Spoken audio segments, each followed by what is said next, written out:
Let's talk about coffee. For so many of us, it's that one thing we just can't start our day without. I mean, it's one of the most popular drinks in the entire world. But what if I told you that most of us are using it, well, completely wrong? In this explainer, we're going to build the ultimate user's guide to coffee so you can make it work for you, not against you. So, this is really the million-dollar question, isn't it? Is that cup in your hand your secret weapon for a productive day? Or is it secretly wrecking your sleep, cranking up your anxiety, and maybe even messing with your medications? Well, the answer really depends on how you're using it. And that brings us to the core idea of this whole thing. The real secret to unlocking all the good stuff in coffee isn't about fancy beans or a special brewing method. It's all about when you drink it. Seriously, timing is everything, and we're about to lay out the perfect schedule for you. Okay, let's start right at the beginning of the day. That first cup of coffee you grab can be an incredibly powerful tool for your health, but you've got to be strategic about it. Now, this is where it gets really cool. A simple cup of black coffee does some amazing things on a hormonal level. First off, it actually gives your metabolic rate a little kickstart. And hey, if you're doing intermittent fasting, great news. Black coffee doesn't break your fast. Plus, it dials down ghrelin. Just think ghrelin, because it's the hormone that makes your stomach growl, while it boosts peptide YY, which is the hormone that tells your brain, hey, we're full. It's basically a secret weapon for managing your weight. All right, let's fast forward to the afternoon. This is that critical moment where so many of us reach for another cup. And honestly, this decision can be a real fork in the road. It can either supercharge your performance or, well, send your anxiety straight through the roof. And look, this isn't just a feeling or a placebo effect. The science on this is crystal clear. Caffeine is a legitimate performance-enhancing substance. It's so effective, in fact, that the NCAA actually puts a limit on how much caffeine college athletes can have in their system. The benefits are totally real and measurable. So, if you want to use this to your advantage, say for a workout, here's the game plan. You take a low to moderate dose about 60 to 90 minutes before you hit the gym. And the research shows this can boost pretty much everything: your focus, your endurance, your strength, and even your speed.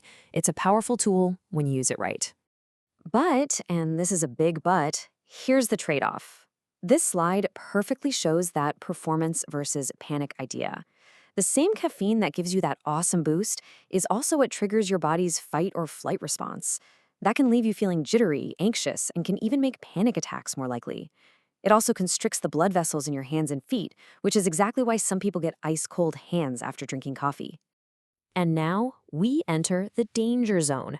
That late afternoon cup might feel like a good idea, but it's waging a quiet little war on your sleep quality, and the science behind why is actually pretty fascinating. So, to get this, you need to meet a little molecule called adenosine. Just think of it as your body's own natural sleepiness signal. The longer you're awake, the more of this stuff builds up in your brain. And when it plugs into its receptors, you start to feel tired. It's that simple. Okay, so this is the crucial part. Look at what happens when caffeine gets involved. On the left, without caffeine, adenosine's doing its job, telling your brain it's time to wind down. But on the right, look at that. Caffeine molecules are the perfect shape to slide right into those adenosine receptors, basically acting like a roadblock. Your brain gets tricked. The sleepiness signal can't get through, and you feel wide awake, even if your body is desperate for rest. This quote just nails it. It's such a perfect analogy. When you drink caffeine too late in the day, it messes with your adenosine, which throws your whole internal clock, your circadian rhythm, completely out of whack. You end up with all the horrible parts of jet lag, that groggy feeling, the terrible sleep, but you didn't even get to go on a trip. So beyond just the timing, there are a few other kind of hidden factors you really need to know about.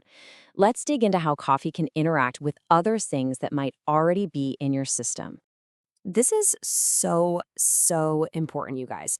Coffee can seriously interfere with medications in three big ways. It can change how well your body absorbs a drug, it can mess with the enzymes that are supposed to process that drug, and it can even change how quickly your body gets rid of it. And this chart shows you just how serious we're talking. Just look at these examples. For things like antipsychotics, mood stabilizers, even common blood thinners, coffee can actually increase the amount of the drug in your blood, making it way more potent and potentially even toxic. The takeaway here is non-negotiable. If you are on any medication, you absolutely have to talk to your doctor or pharmacist about your coffee habit. And there's another hidden cost to your daily cup.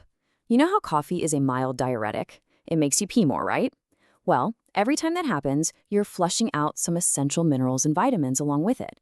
We're talking about really important stuff like calcium, magnesium, and B vitamins.